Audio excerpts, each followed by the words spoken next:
everybody. Hello.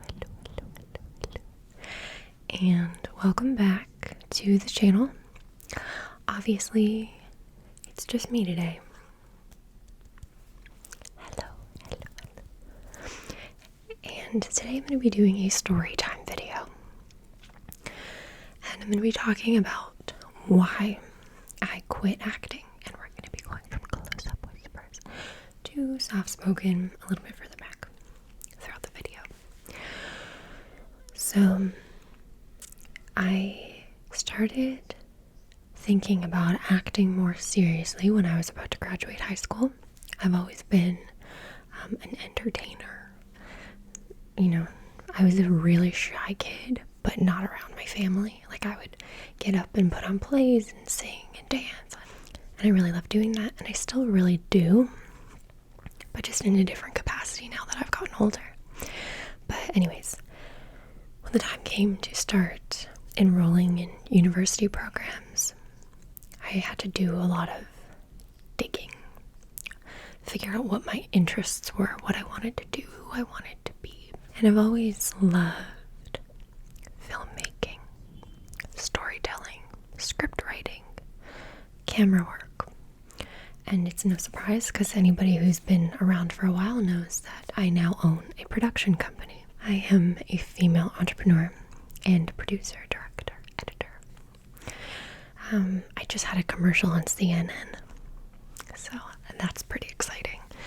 But back when I was, getting started in university, I ended up going to a media production course. I loved it, by the way. I loved it. I'm so glad I went. But I also approached acting on the side because it's something that I was interested in exploring, but not as like my university career, not as like just something kind of like to play with on the side, And I started going to an independently owned acting school, and it's very, very well known. And it's sort of, there's all these different levels. You can take group classes, solo, individual coachings, and I did a mixture of all of the above. And I did it for probably a good 4 or 5 years. I was there for a very long time. I actually worked there a little bit. And my experience there overall was very good. And then at the end of university, when I started my company, I'd been, taking these classes for so many years. I was like, I want to see where I can take this. I want to get an agent. I want to go on auditions. I want to at least know that I gave it my all, so I don't look back on it later and go, I wish I had tried the acting thing. Now I've exhausted it, and I know it wasn't for me. So at the time, about 2016, 2017, I started developing really horrible cystic acne. And I've been very vocal about it on the channel, how, I dealt with all these insecurities and with my skin. I was thinking about maybe filming a video about how I cleared my skin.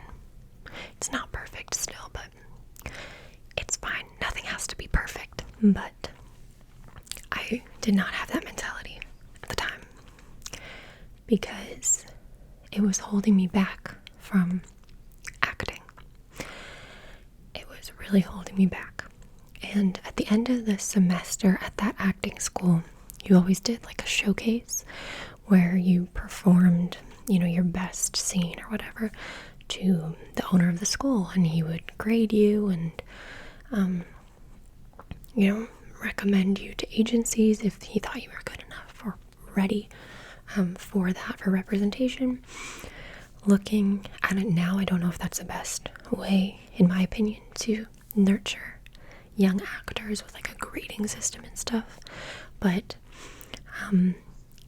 I had a lot of fun there, and I really don't have anything bad to say about it. And this video isn't about bashing the industry at all. Obviously, I'm still in it, not as an actress, but on the other side of the camera, and a lot of my friends are actors and actresses, and they love it, and it just wasn't for me, and I'll tell you why. So, at the time that this acne was starting, I did my showcase. And I was at a very low point mentally at the time. This acne was a visual representation of how I was feeling on the inside. I wasn't feeling very good about my life, about who I was.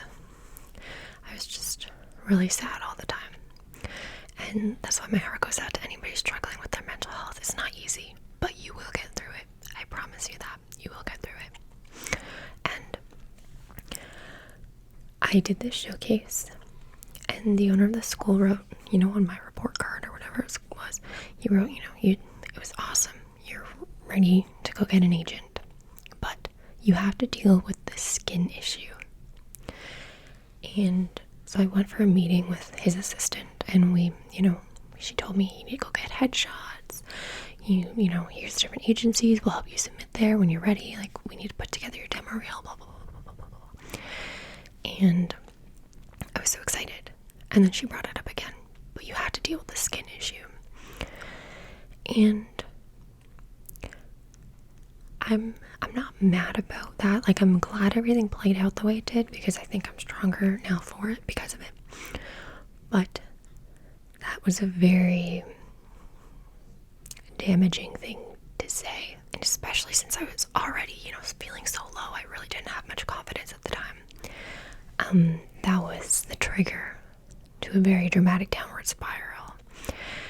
And, suddenly I placed my physical appearance at the same level of success. It's, if you want to, get a job acting, if you want to, follow your dreams, you need to look a certain way. And I don't believe in that.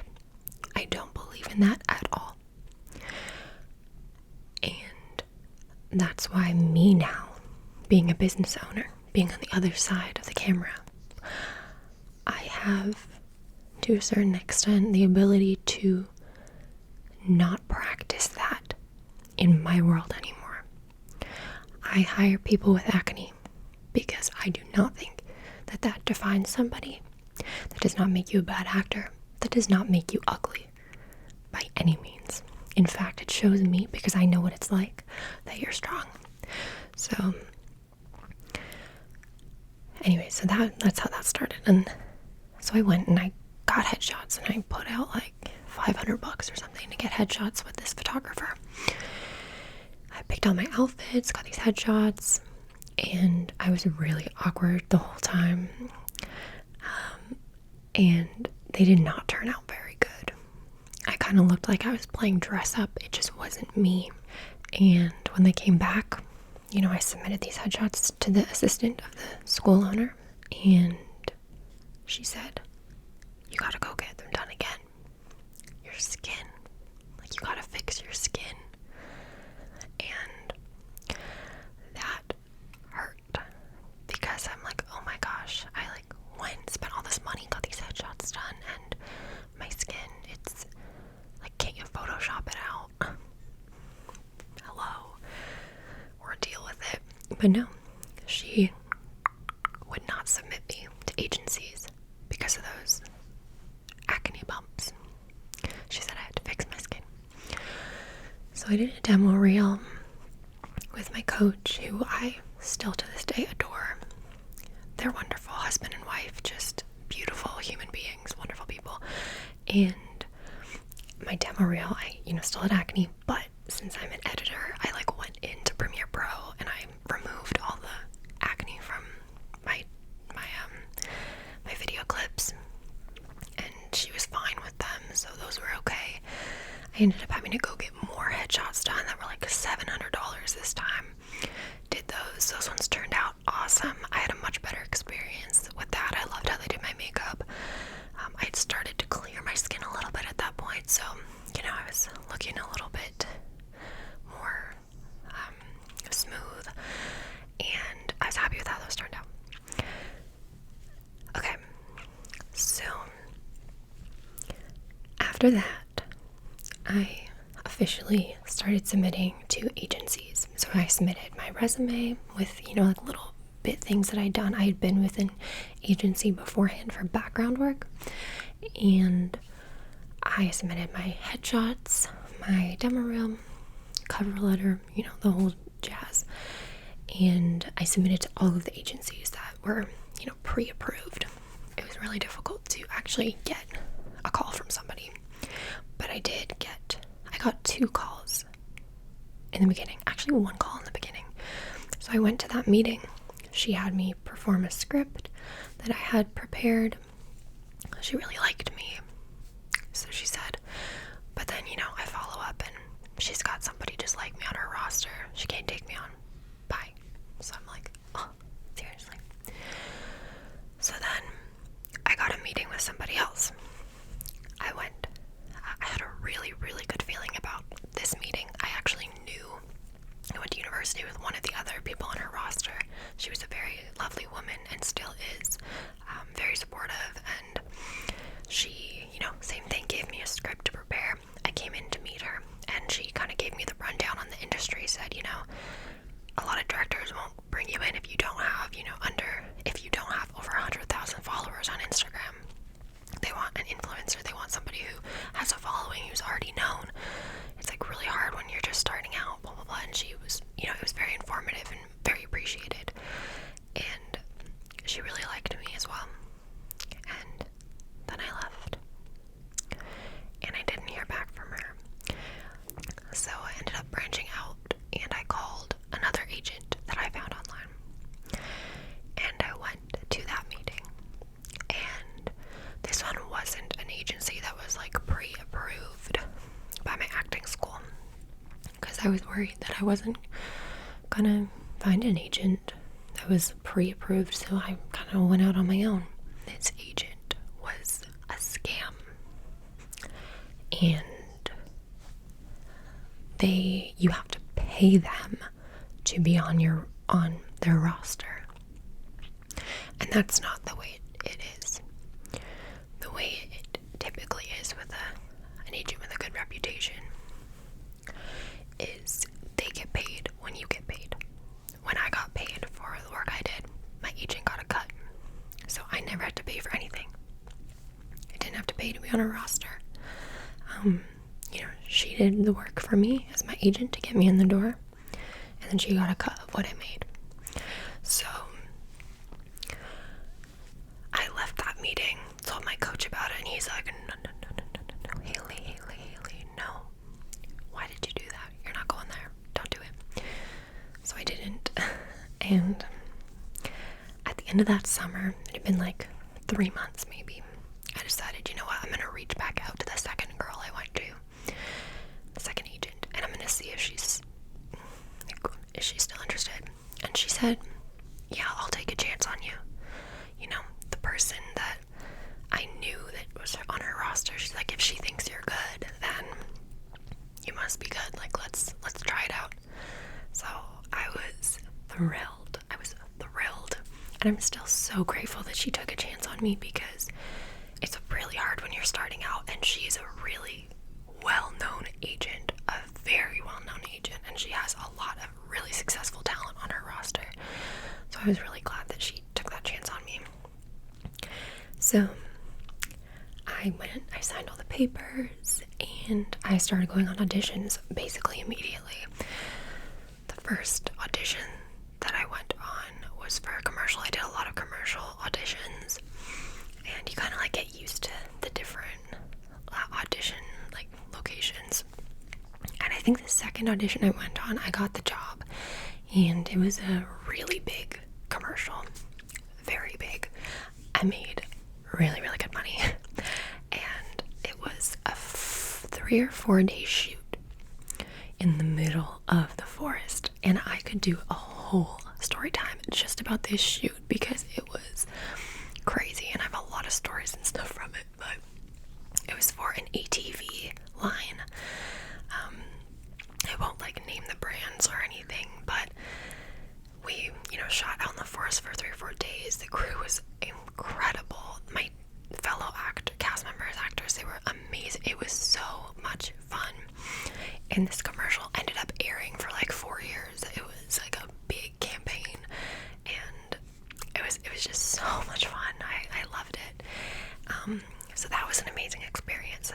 Then I went on to audition for a lot more things. I auditioned for movies. I actually auditioned for the main character in the movie Tall Girl. So I did that.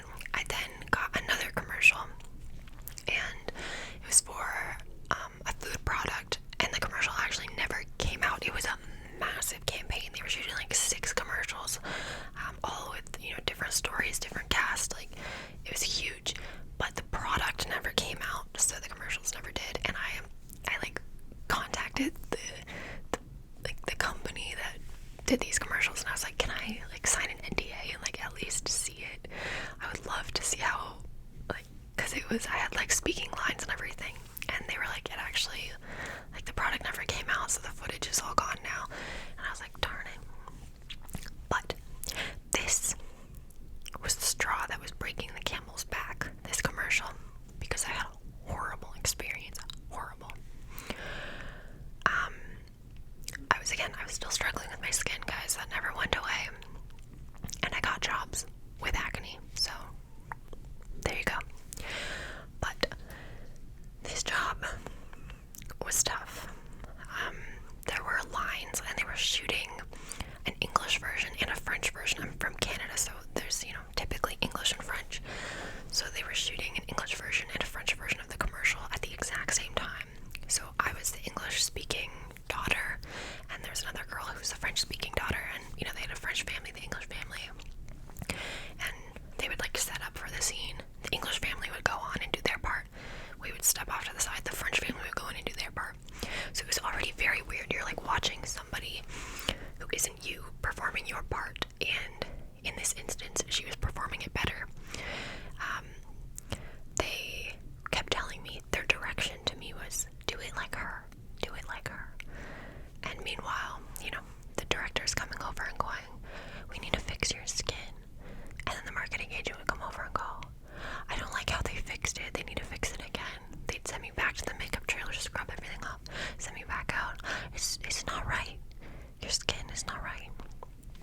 So here I am, already vulnerable. There's a crew of 50 people. I have to get out there and, perform and act really excited about this product and whatnot. And the whole time, one is pulling me aside, tells me, the makeup girls, I gotta fix my skin. They bring me back out. He's happy. Somebody else comes out. I don't like it. They gotta fix it. So my skin is like puffy and red and aggravated, and they keep piling more product on it and like spraying like freaking like hairspray on all over me. Like, it was so uncomfortable, and I felt so insecure. I felt like I was doing a horrible job, that nobody wanted me there, and that turned out obviously to not be the case. They were really happy in the end, but it was my own, that state that I was in. I was not feeling good just in life. And then you got all these people, and they're all getting antsy when you're not doing it properly, and it's just a lot of pressure. And I ended up sitting alone at lunch, and I cried. I did. And I look back on it now, and I wish I could have given myself a hug. But that experience for me, it showed me that it wasn't the industry for me. People were also the producer on that set was so angry, just yelling at everybody, yelling at us, yelling at the crew. It was just a very negative and stressful set, and I have never in my life been on a set like that since. And I had not been on a set like that before. But it showed me that that was not the place for me. My place was not to be in front of the camera and, told I don't look good enough, or, oh, your skin is too bumpy. You're in front of all these people when I'm trying to, perform for them. It wasn't my place. My place is behind the camera, telling the individuals with bumpy skin that they're rocking and they are doing an awesome job, because you are not defined by the way you look. And relaying an authentic message doesn't change if you've got acne or not. It doesn't change if you are telling the truth about this product and how awesome it is. You know, how does that impact, you know what I mean? Like, what does acne change? But it was not the industry for me. And like I said, a lot of people love it, a lot of people hate it. I definitely have a lot more experiences that I can share, so I could not be happier with leaving the industry. I know a lot of friends of mine have also had horrible experiences. Some have had great experiences, but some have had horrible experiences.